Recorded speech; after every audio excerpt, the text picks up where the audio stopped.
Kisah ini berasal dari semangat pemudi Brebes yang ingin melihat tanah kelahirannya bangkit dari desa tertinggal. Ia mengubah lahan kritis menjadi lahan produktif lewat penanaman pohon untuk diproses menjadi minyak astiri. Jadi waktu itu tahun 2014 kami merintis pengolahan lahan kritis di salah satu desa di Brebes yang terpencil dan ya nyun sewu, kehidupan masyarakatnya masih di bawah standar lah ya. Nah waktu itu saya sebagai putri daerah melihat ada banyak hamparan lahan yang kritis tapi luas. Waktu itu saya sempat nangis dan wow, apa ya yang harus saya lakukan di sana gitu kan. Nah terus melalui riset akhirnya singkat cerita kayaknya bagus kalau ditanamin dengan minyak asiri yang dia bisa hidup di sepanjang musim, baik musim kemarau maupun musim penghujan.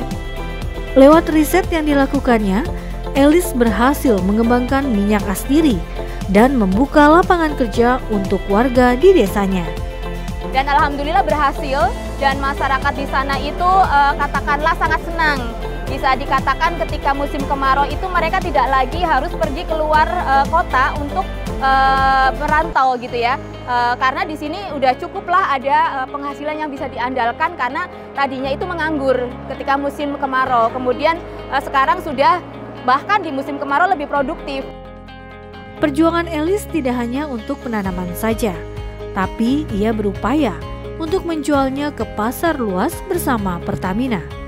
Dan alhamdulillah waktu itu pasar juga menerima gitu. Akhirnya direplikasi ke desa-desa lainnya.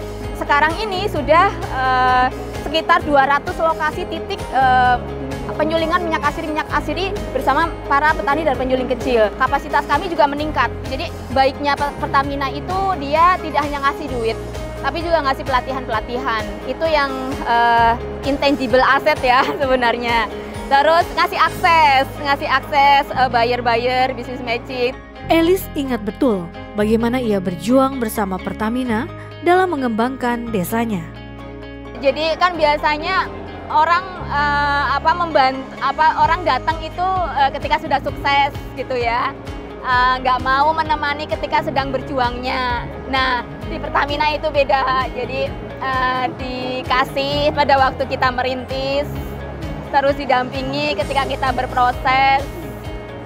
Jadi mereka tidak datang hanya kita sukses, hanya ketika kita sukses. Justru karena yang dipentingkan adalah kita ditemani pada waktu kita berjuang, dan itu sangat berterima kasih banget ke Pertamina. Selain Elis Listiani bersama minyak astiri, Pertamina juga berhasil mengubah tukang parkir jadi wirausaha sukses lewat WODEKO. Berawal dari tukang parkir di pasar, kemudian saya daftar Pertamina, juga alhamdulillah diterima, dan sampai hari ini saya sudah ekspor berkat Pertamina. Ini TI pertama kali saya ikutin, dan alhamdulillah saya dapat potensi buyer itu 4 kontainer. Belajar dari Agung, keberhasilan bisa diraih jika kita mau melakukannya. Setelah sukses menjadi pengusaha, Agung berharap dukungan dari Pertamina berkelanjutan.